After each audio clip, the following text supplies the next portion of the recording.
tudo bem? Bem-vindos a mais um episódio do nosso podcast, O Universo Materno-Infantil com Doce de Leite, Fotografia e Monique Abdala. Nós vamos abordar um tema hoje relacionado à ansiedade e autoconfiança dos nossos pequenos. É um problema que vem afetando muitas crianças e atrapalha no desenvolvimento infantil. Eu tenho o prazer de receber aqui no estúdio a doutora Thaís Teixeira, psicóloga, especialista em terapia cognitiva comportamental e em atendimento infanto-juvenil.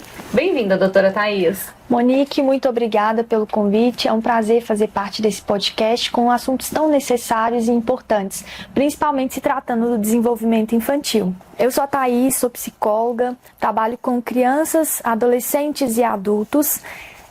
Sou especialista no atendimento infantil e hoje nós vamos falar para os papais e para as mamães que acompanham esse podcast. Vamos começar explicando o que é a ansiedade. Sim, ansiedade a gente está ouvindo falar muito, né, Monique? A gente vem percebendo que é um assunto que está cada dia mais solicitado. E no universo infantil não seria diferente. Nossas crianças estão sendo muito afetadas com a ansiedade. Quando a gente está falando de ansiedade, a gente está falando de reações corporais e emocionais, um conjunto, né? Que acompanham os nossos pequenos. Quando a gente fala de reações corporais, a gente está falando de mudanças de comportamento, a gente está falando de alterações nas emoções e que muitas vezes não está só relacionada com questões futuras, né? Estão relacionadas também com preocupações, com inquietações, isso de uma forma exagerada. E como que a gente consegue identificar esses sintomas de ansiedade numa criança? Geralmente as crianças costumam mudar os comportamentos, né? Então muitas vezes são aquelas crianças que ficam mais inquietas ou começam a ficar mais introvertidas. São crianças que às vezes começam a ter alterações no sono, na alimentação e que muitas vezes os pais começam a observar essas mudanças ou até mesmo na escola, né?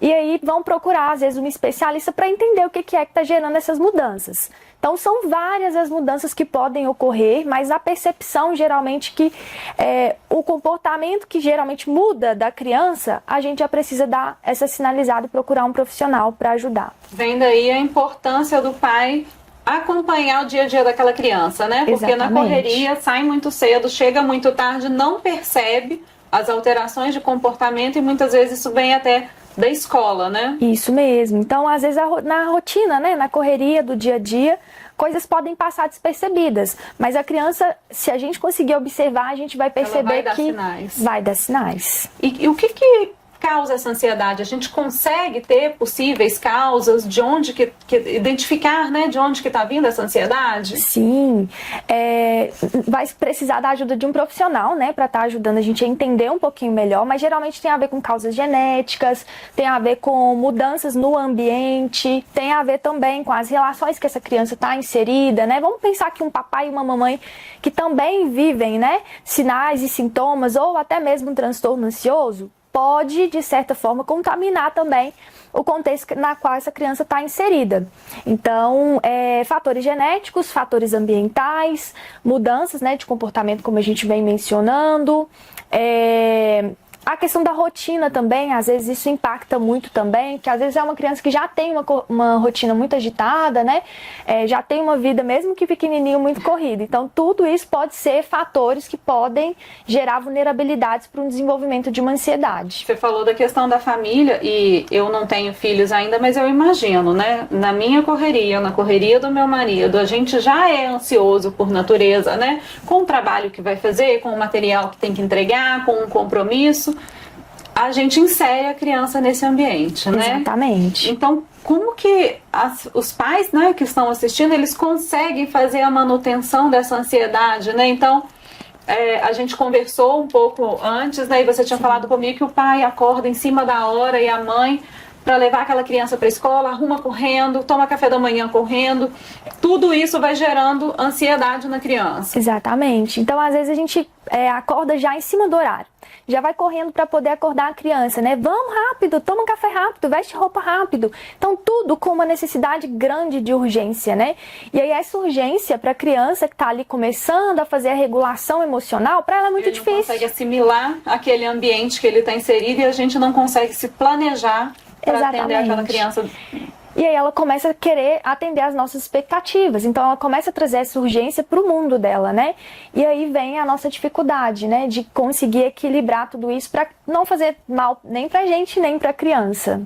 A doutora Thais, ela me mostrou uma série de tratamentos de ansiedade, né? De desafios, na verdade, nesse tratamento, que envolve comunicação aberta, modelagem de comportamento, estabelecimento de rotina, manter constância de todos os combinados, e isso é difícil, porque eu lembro até hoje da minha mãe falar, na volta a gente compra, a gente nunca mais voltou e nunca mais comprou aquele brinquedo. E a questão do uso de tela, tecnologia, né?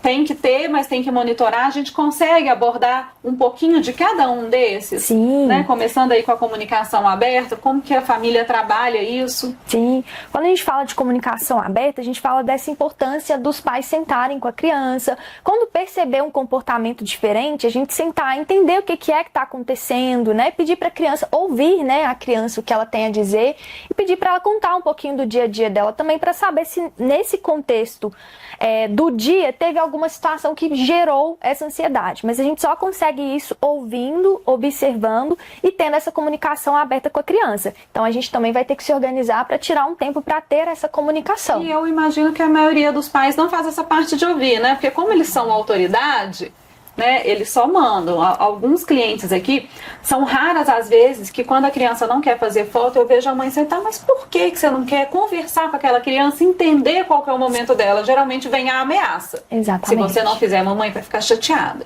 Se você não fizer, você vai ficar de castigo. Sim, e aí a gente pensa, né, olhando com os olhos da criança, como isso é difícil para ela, né?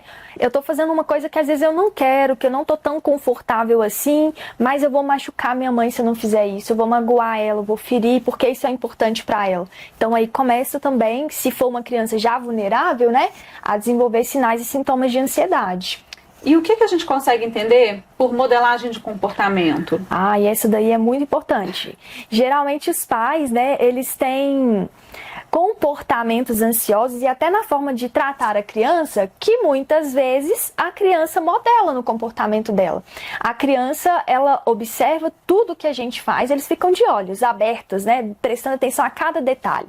E aí, percebendo como que o pai lida com determinadas situações, essa criança também vai repetir esse comportamento. E isso a gente chama, né, na psicologia, na terapia cognitivo-comportamental, de modelagem de comportamento. Então, a gente está modelando o comportamento daquela criança. Aí a importância dos pais cuidarem deles mesmos para poder oferecer o melhor para essa criança.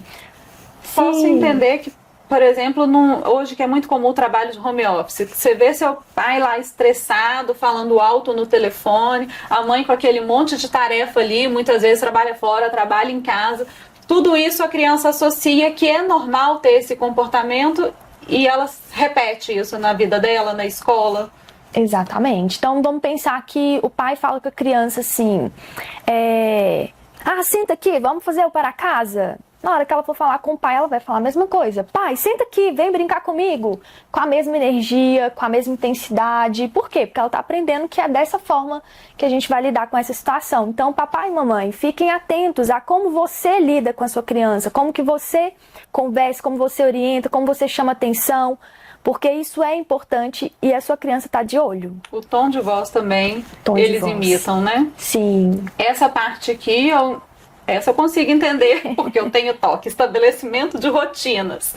Então, quando eu não estou fazendo de acordo com a minha rotina, eu sinto que eu estou cometendo um pecado. Sim. E a rotina para a criança, ela ajuda a diminuir essa ansiedade. Exatamente, porque a criança ela consegue entender o que vai vir ali no dia a dia dela, né? Então vamos pensar, eu tenho que acordar, eu tenho que me preparar para poder ir para a escola. Depois que eu chegar da escola, eu vou almoçar, vou para terapia, ou vou fazer uma atividade de lazer, ou vou fazer alguma atividade física. Então ela já sabe o que esperar daquele dia. Diferente de uma criança que não tem isso organizado, e aí ela fica pensando, o que eu vou fazer? Aí começa a fazer uma coisa, os adultos interrompem, aí muda para outra, fica aquela criança com o dia a dia desorganizado. Cada dia faz para casa num horário, às vezes cada dia tá na casa de um parente que tá cuidando, muitas vezes não... Eu não sei, eu não posso falar porque eu não tenho, mas eu acredito que não deva ser fácil a gente conseguir montar essa rotina. Eu, por exemplo, eu não tenho um trabalho fixo de 8 às 18, né? Eu tenho uma rotina muito flexível, então tem dia que eu tô atendendo aqui no estúdio, tem dia que eu tô atendendo fora, tem dia que eu vou ficar só na edição. quando eu tiver uma criancinha aqui, como eu vou inserir ela nessa rotina, né? O que a gente faz para mesmo nos momentos que a gente está ausente ou que a gente está meio bagunçado, conseguir manter um mínimo de rotina para aquela criança? Sim, eu sempre falo para a gente começar pelos horários de dormir e pelos horários de acordar. Por quê, né? Se a gente não tem um horário para dormir e um horário para acordar, essa criança fica despreparada. Ela não sabe que horário que ela precisa acordar, para ela fazer as refeições dela, para ela começar o dia. Se fica muito livre, a criança ainda não consegue fazer essa gestão. Eu ainda insiro a questão de horário de deitar.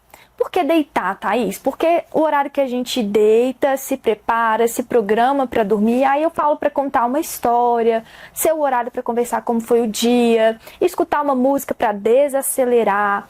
E isso é muito importante para a criança, cria até um momento de conexão, né, entre pais e filhos.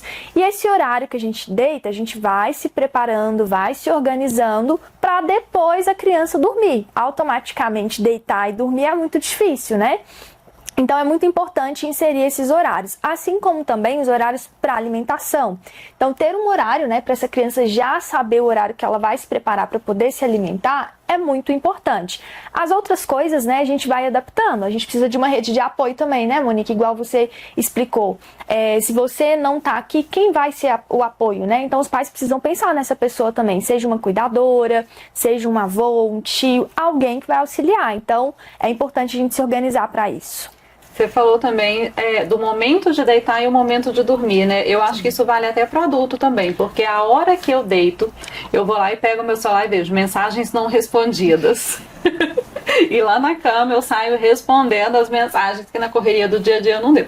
A gente não descansa, né? A gente não desliga. E aí isso traz para você também uma ansiedade no seu período da noite, né? As crianças nem tanto, as crianças eu falo geralmente para os pais evitarem, né, até as telas, que vai ser um dos nossos próximos tópicos, mas pra gente adulto, eu sempre falo, tenta colocar aquele modo noturno no avião, que aí, modo noturno no celular, né? Ele fica cinza, eu vou lá e coloco ele colorido de novo pra mim.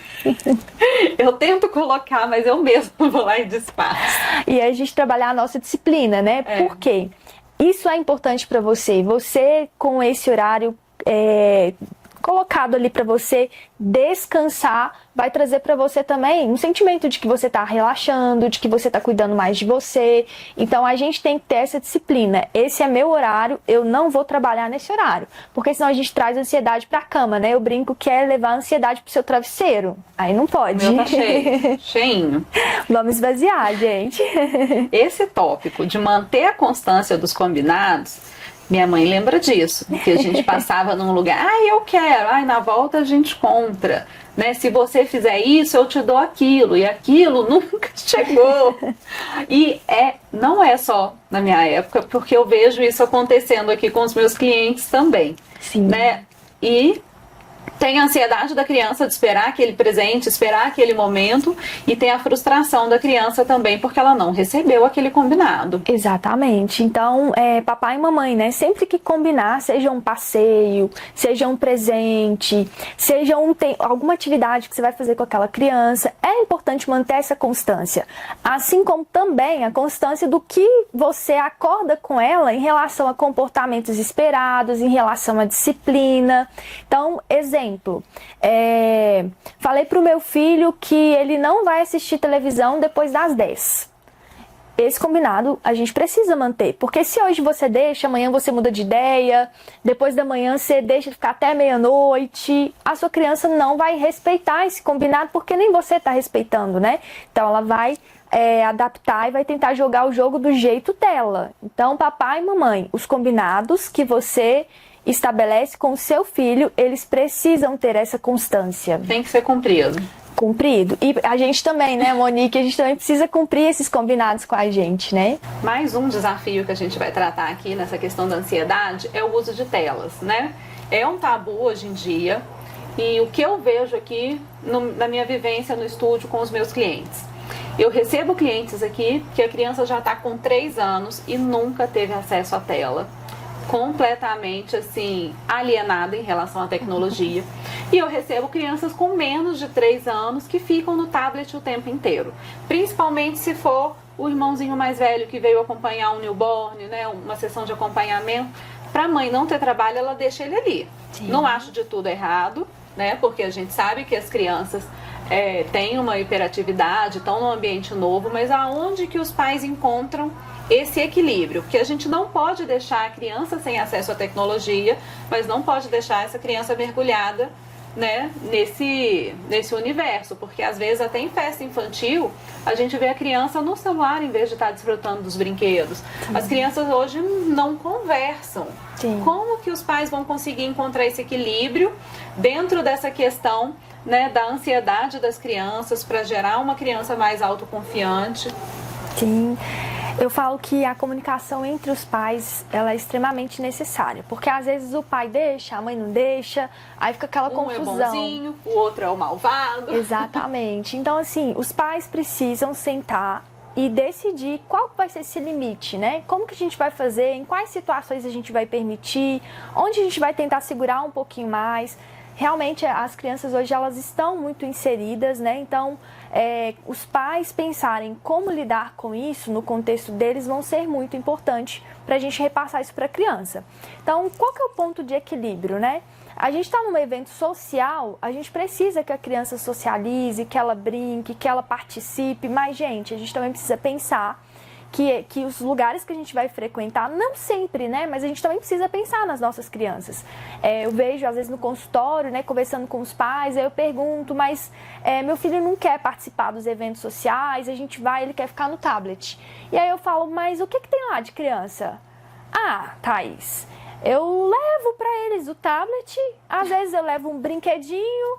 Gente, mas às vezes não é um ambiente onde a criança vai ficar à vontade. Então eu preciso pensar, né? O que a criança gosta? Às vezes eu até dou dica, eu falo, faz uma caixinha, coloca nessa caixinha algumas coisas que a criança gosta de brincar, desenho, né? Para ela poder pegar e colorir, chamar outra criança, chamar às vezes um adulto que está interessado, que gosta de criança também, para poder estar ali junto com ela. A gente não vê muitos joguinhos, né? Não. Na minha época era comum os jogos, né? Banco imobiliário, sempre gostei muito de trabalhar com finanças por causa do banco imobiliário. A gente não vê as crianças brincando com essas coisas, tendo esse tipo de interação. É verdade. Talvez optar por um restaurante que tem aqueles parquinhos, aquele playground, né? Que ajuda bastante, porque realmente, gente, ir num evento de adulto para uma criança deve ser muito chato. Sim. A única coisa que ela tem para fazer mesmo é ficar ali vendo o tablet. Exato. E às vezes a gente não pensa nesse contexto da criança e também não fica satisfeito da criança, às vezes, querer usar esse recurso. Então a gente precisa pensar que a gente está indo para um local e que a nossa criança vai fazer parte desse local também. Então a gente precisa pensar nelas. Perfeito, Thaís. Vamos finalizar agora com algumas dicas para ajudar as mamães no controle da ansiedade, para formar uma criança que tenha uma autoconfiança, né, que não fique o tempo todo ansiosa, que ela consiga se desenvolver. O que a mãe pode fazer? A mãe, que a responsabilidade não é sempre da mãe. A gente fala a mãe, o que os pais podem fazer para ajudar essa criança no controle da ansiedade? Sim. Eu falo que participar dessas estratégias, né, principalmente as pessoas referências dessa criança, referências eu estou falando do pai, da mãe, do irmão e de pessoas que ajudam nos cuidados dessa criança. Então é muito importante a gente fazer junto com elas. Aí eu dou algumas dicas, né? Tem respiração, quando a gente vê que a criança está ali, às vezes muito apreensiva, muito ansiosa, muito agitada, a gente chama ela e fala assim, olha, a gente está muito agitado, vamos fazer uma coisa para a gente desacelerar, para a gente ficar mais tranquilo, vai ser bom para mim, vai ser bom para você. E aí eu convido elas a fazerem a respiração. Tem uma que é muito facinho, às vezes na escola também elas aprendem, que é cheirando uma flor, soprando uma vela. Então eu vou pedir para essa criança imaginar uma flor que ela gosta. Deixo ela livre para poder escolher. Ai, Thaís, eu escolhi um girassol. Legal, vamos pensar então no girassol e a gente vai fechar os olhos e vai sentir o cheiro do girassol. Então a gente vai fechar os olhos e vai puxar o ar. Depois a gente vai pedir para essa criança soprar uma vela, mas eu brinco com eles que é como se fosse uma vela de aniversário. Se a gente fazer assim, a vela vai acender de novo. Então é devagar. E eu faço isso por volta de umas 5 vezes, né, com a criança e pergunto depois como ela está se sentindo. Essa técnica de respiração ajuda as crianças a desacelerar e a voltar para o momento presente. Você consegue dar mais 2 dicas pra gente antes de finalizar? Consigo sim. Os pais precisam conversar com as crianças também sobre o que eles sentem. Às vezes a gente quer que a criança fale sobre o que ela sente, expresse o sentimento dela, seja mais autoconfiante, mas se não tiver essa troca, né, entre pais e filhos, vai dificultar um pouquinho. Então é muito importante que os pais também sejam pais reais, né? Fale quando está sentindo alguma emoção dentro do que a criança consegue ouvir. A gente não vai fazer terapia com a criança não, tá, papai e mamãe? A gente vai sentar e vai conversar dentro do que ela pode ouvir, dentro daquilo que ela está disponível para se organizar. Por exemplo, papai e mamãe tá triste, a criança tá vendo o papai e a mamãe triste, a gente vai falar para ela, né? Eu tô me sentindo triste porque eu tive um problema hoje no trabalho, mas vai ficar tudo bem, mas isso deixou o papai e a mamãe um pouquinho triste. Então a gente vai ser transparente também com o que a gente sente. E os papais fazem isso? Olha, eu vou te falar que a gente sempre orienta, mas é difícil, né? Porque às vezes eles pensam, meu filho não precisa de saber o que eu penso, o que eu sinto, mas isso é muito importante para a criança também ir se familiarizando mais com essa parte da conexão emocional, com essa parte da autoconfiança. Então é necessário a gente fazer isso, como eu disse, né? Dentro do contexto que a criança pode ouvir.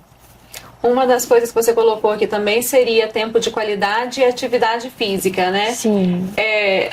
Eu acho que os pais não devem sobrecarregar a rotina de uma criança, mas é muito importante a gente incluir esse espaço. Sim, atividade física, boa alimentação, essa rotina do sono, isso é extremamente para ajudar a criança com a organização do dia dela e ajuda muito nas questões de ansiedade, né? O movimento, a atividade física movimenta muito, a alimentação saudável ajuda a criança, né, com os nutrientes que a gente precisa. Então isso é muito importante dos pais se atentarem a isso. E tempo de qualidade, eu falo que isso é muito importante. Quando a gente fala de tempo de qualidade, não é só estar aqui junto com a criança, não. É a gente estar junto dela e desconectar das outras coisas. Porque às vezes o pai está aqui no celular, é isso mesmo, meu filho, isso é muito inteligente. Mas esse papai e essa mamãe não tá conectado ali com aquela criança. Então quando a gente fala de qualidade, deixa o telefone, deixa a televisão, vai sentar, vai brincar, vai conversar de verdade com aquela criança. E muitas vezes a gente vê que a pirraça que a criança está fazendo é por atenção, né? Sim, eu falo que é como se fosse um pedido de ajuda, né? Todo comportamento é uma comunicação. Então, toda vez que seu filho tiver algum comportamento que você não agradar tanto, pensa, o que ele está querendo comunicar com isso? Doutora Thaís, muito obrigada por essa entrevista. Ela foi esclarecedora. Eu tenho certeza que ajudou muita gente, mas o que eu posso deixar aqui não deixa de procurar ajuda. Eu falo isso em todo episódio, ninguém consegue tudo sozinho. A ajuda dos profissionais é extremamente importante. Doutora Thaís, tem um e-book também que ajuda os pais, né? Sim. Queria pedir para você deixar seu contato, suas redes sociais, para os pais conhecerem um pouquinho mais do seu trabalho também. Sim, eu e a psicóloga Minara temos um e-book que fala sobre os pais e a criança, né, vivendo dessa ansiedade, né? Como que eles podem pensar num ponto de equilíbrio? Então tem muitos recursos lá e muitas formas de identificar. Então é muito importante. Vocês podem conseguir mais informações do e-book no meu Instagram, @psicotaissilva, Thaís com THIS. E qualquer dúvida estou à disposição, estou lá nas redes para poder ajudar vocês também a esclarecer as dúvidas. Muito obrigada, gente. Não deixem, né, de curtir, de compartilhar, de deixar suas dúvidas, sugestão para o próximo episódio. Eu espero vocês aqui. Até mais. Até mais.